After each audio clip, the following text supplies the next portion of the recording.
Bien articuler pour bien chanter, c'est un sujet que tes élèves vont forcément t'amener. On va voir comment tu vas pouvoir les aider dans cette nouvelle vidéo. Moi, c'est Antoine, je suis formateur de coach vocal et je partage toutes les semaines sur cette chaîne des vidéos pour aider les chanteurs et leurs accompagnants. Alors, pitié, pitié, pitié, on est d'accord, hein, on est voilà, entre personnes responsables.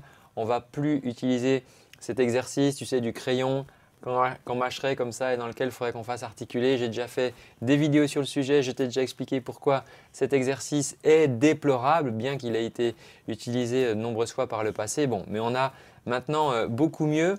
Donc, on va voir ça ensemble dans cette vidéo. Ça va être le programme. Alors, ça va être important de bien utiliser les consonnes, notamment dans la communication. On a dans notre langue des consonnes et des voyelles. Les voyelles, ce sont des sons et les consonnes, ce sont des percussions. On pourrait le schématiser comme ça. Et donc, dans la question d'intelligibilité, de bien comprendre ce qu'on dit, si je t'enlève les consonnes, ça va faire quelque chose. Là, j'ai juste enchaîné les voyelles, d'accord, mais il me manque les éléments percussifs pour arriver à créer en fait la scansion de ce que je suis en train de dire. Donc, on va avoir conscience que quand on travaille à mieux articuler, ce n'est pas forcément dans le fait de travailler les voyelles, ça va être surtout essentiellement dans le fait de travailler les consonnes. Et c'est ce qu'on va voir dans cette vidéo, c'est que toutes les consonnes ne sont pas les mêmes, toutes les consonnes ne se valent pas et donc il y a des choses bien spécifiques à travailler. Alors, il y a quelque chose qu'il faut avoir en tête, c'est que on a potentiellement des gens qui peuvent avoir des accents, qui peuvent avoir du coup une manière de faire leurs consonnes particulières liées à l'accent ou à leurs origines. Donc ça, on va en tenir compte. Et aussi quelque chose qu'on veut éviter, un écueil dans lequel on voudrait éviter de tomber, c'est que des fois, on ne veut pas forcément mieux articuler. D'accord? Donc ça va être important de vérifier l'objectif de ton élève. Si ton élève te dit « Ah, je voudrais travailler sur l'articulation » et toi, tu te jettes dedans, ok, pourquoi est-ce que tu veux travailler mieux ton articulation? Parce que quand je chante, je trouve qu'on ne m'entend pas assez. Attends, on ne t'entend pas assez ou on ne te comprend pas assez? Parce que entendre pas assez, est-ce que c'est une question de volume, de projection vocale ou si c'est une question d'articuler? Parce que si la personne te dit, parce qu'elle pense que si elle articule mieux, on l'entendra mieux dans le sens plus fort, toi tu travailles sur l'articulation, tu es content, tu as fait un bon job et puis derrière ton élève revient et dit « Non, non, mais je suis désolé, écoute, à la répète la dernière fois, les musiciens m'ont encore dit « On ne m'entend pas bien ». Attends. Ah oui, donc en fait, on parlait du volume de ta voix. On ne parlait pas de son intelligibilité. D'accord? Donc ça va être important de ne pas tomber dans cet écueil, de bien vérifier l'objectif de ton élève. Des fois, sa demande n'est pas forcément la bonne. Ok? Maintenant, on a besoin de comprendre ce que sont les consonnes. Alors, les consonnes, il y a quelque chose qui nous embête un petit peu dans les consonnes, c'est que les consonnes sont une obstruction du passage du son, mais aussi une obstruction du flux d'air. Et donc nous, on s'attache dans nos enseignements à travailler le flux d'air, libérer le flux d'air, réguler le flux d'air, avoir un flux d'air bien contrôlé pour venir alimenter nos cordes vocales. Et on découvre que, eh bien oui, quand on fait des consonnes, quand je ferme la bouche pour faire un P, j'ai dû interrompre mon flux d'air. Donc on a cette obstruction du passage du son. Hein, ça, il faut en avoir conscience. Donc on ne pourra pas, de toute façon, on ne pourra pas faire autrement que d'obstruer quelque part momentanément le flux d'air. Et ça, il faut que tu y prennes garde parce que si une personne a justement des problèmes de flux d'air dans son chant, c'est que peut-être qu'elle marque trop certaines consonnes qui fait que du coup, ça va gêner son flux d'air. Bon, ça sera un autre sujet, mais en tout cas, aie ça en tête pour ton coaching. Ce qu'on va vouloir faire avec notre élève, c'est d'identifier les organes qui sont impliqués dans la prononciation des consonnes. C'est assez simple. Dans ce qui est mobile, parce que les dents sont impliquées mais elles ne sont pas mobiles, dans ce qui est mobile et ce sur quoi on peut avoir une action directe, on va avoir les lèvres et on va avoir la langue, d'accord? C'est là que ça se passe et rien d'autre. Donc à partir du moment qu'on a compris que si je place bien mes lèvres ou si je place bien ma langue, je vais pouvoir bien articuler, là je vais pouvoir travailler de manière ciblée et de manière efficace. Les consonnes, elles sont catégorisées de différentes manières. On a les labiales, on a les dentales, on a des fricatives, on a des voisées, des non-voisées. Bon, on n'est pas là pour faire un cours de phonétique. Ce qu'il faut comprendre juste, c'est que pour chaque consonne, je vais avoir soit mes lèvres, soit ma langue qui va travailler des fois ma voix, des fois pas ma voix. Ce qu'il faut comprendre aussi, c'est que étant donné que je vais utiliser ma langue ou mes lèvres pour créer mes consonnes, je vais du coup aussi agir sur mon moule vocal, d'accord? Sur mon espace de résonance. Mon espace de résonance, la bouche en fait partie. La nasalité, ça en fait partie. Du coup, quand je vais commencer à fermer la bouche et créer de la nasalité, par exemple, je vais jouer sur cette résonance. Donc ça, il faut avoir conscience de ça et prendre garde à ça, peut-être prévenir notre élève que là, on travaille sur nos consonnes et ce n'est pas grave s'il a l'impression que ça altère un petit peu la qualité de son son. D'accord? Au début, on va travailler les choses séparément. Alors, si je prends un petit exemple pour te montrer comment tu pourrais travailler, je prends des labiales, je vais prendre le P et le B. Donc là, tu comprends bien que ça joue sur mes lèvres, hein, P. Je suis bien obligé de pincer mes lèvres pour pouvoir ensuite générer mon P. Idem pour mon B, B, B, B.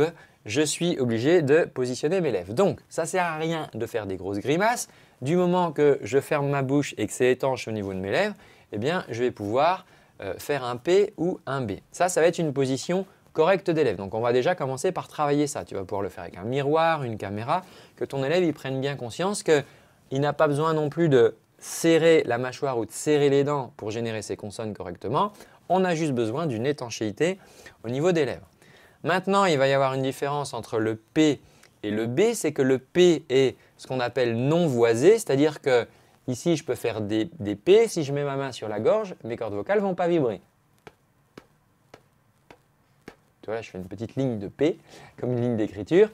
Mes cordes vocales ne sont pas en route, c'est une consonne non voisée. Maintenant, pour faire mon B, B, B, B, B, eh bien, je suis obligé là d'utiliser mes cordes vocales. Donc, je pourrais m'amuser à alterner des P et des B sur une même note pour déjà prendre conscience du fait que, ah bah oui, sur mon P, j'ai pas de cordes vocales, sur mon B, j'ai mes cordes vocales qui sont en route. Maintenant, attention, parce que si je fais pa, ba, tu vas me dire, oui, mais mes cordes vocales, elles sont toujours en route. Oui, tes cordes vocales sont en route à cause du A qu'on met derrière le P. OK? Donc, attention à ce point-là. Maintenant, une autre différence notoire entre le P et le B, c'est par rapport au flux d'air justement. Donc, on va interrompre. On ne va pas le gérer de la même manière. Pour que mon P puisse sonner, je vais avoir besoin de cette petite explosion, de ce petit puff d'air comme ça qui va exploser. Donc, je pince mes lèvres sans contraction excessive et je projette un petit puff d'air comme ça. Ce que les ingénieurs du son n'aiment pas trop au niveau des plosives dans les micros parce que ça vient taper sur les capsules.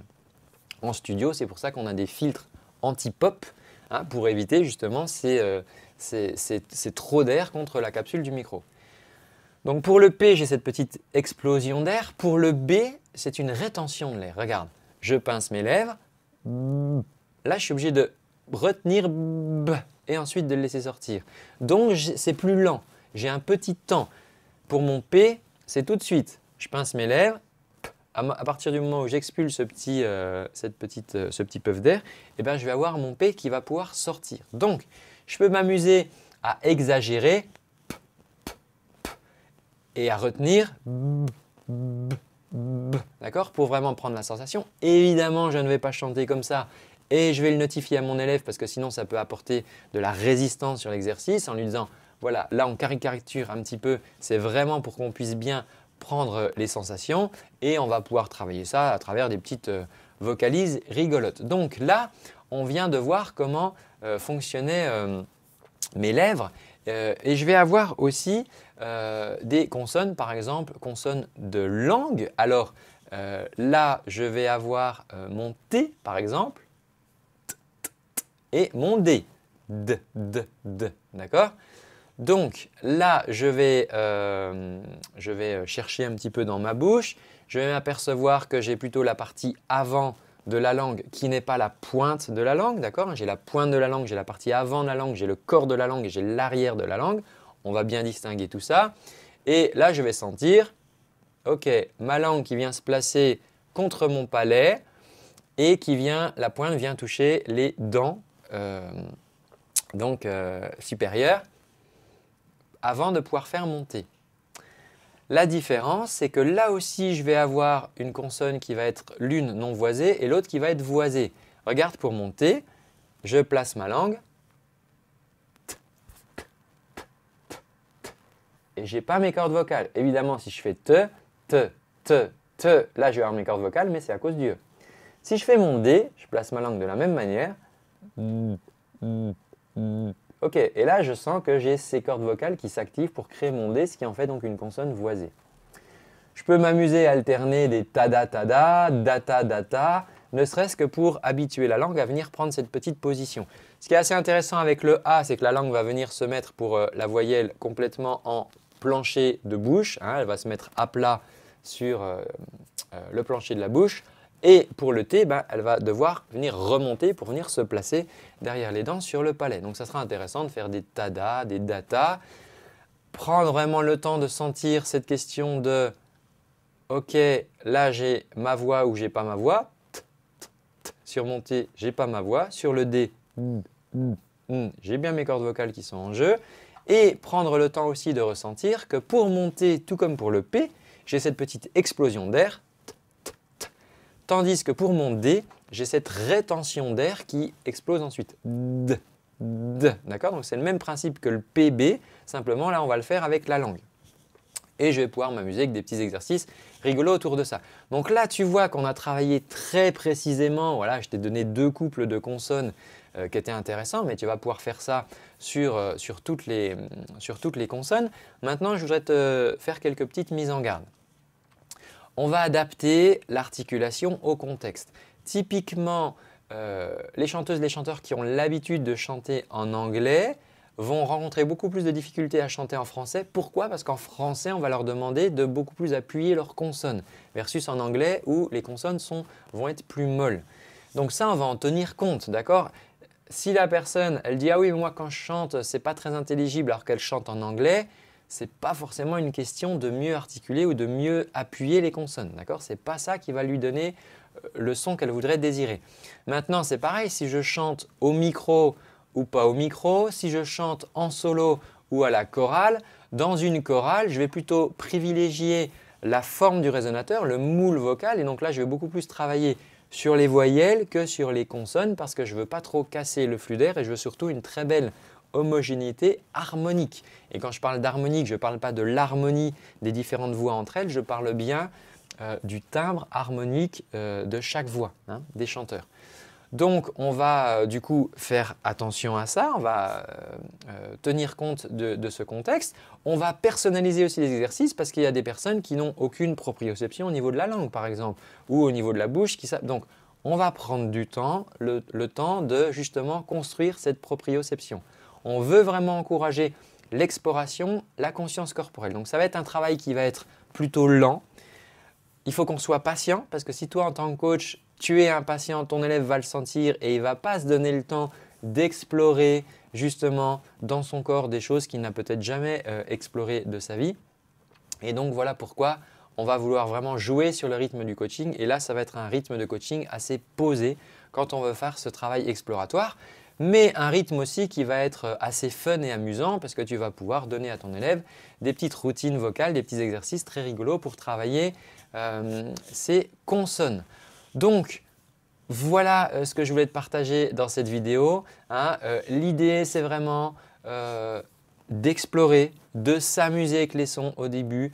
On n'a pas vocation à ce que ça soit lourd dans le coaching, à ce que ça soit chiant. Voilà, on veut faire ça toujours avec de la voix et de l'exploration. Maintenant, n'hésite pas à poser tes questions en commentaire de cette vidéo et à partager tes expériences. Si c'est quelque chose qui t'intéresse, si toi, cette manière de travailler comme ça très précisément t'intéresse, sache que j'ai des ressources pour les coachs vocaux, professeurs de chant auxquelles tu peux accéder gratuitement. Elles sont au sein de mon forum privé. Alors si tu veux rejoindre ce forum privé, il te suffit de cliquer sur le lien qui s'affiche sous cette vidéo dans la description ou là sur le côté à la fin.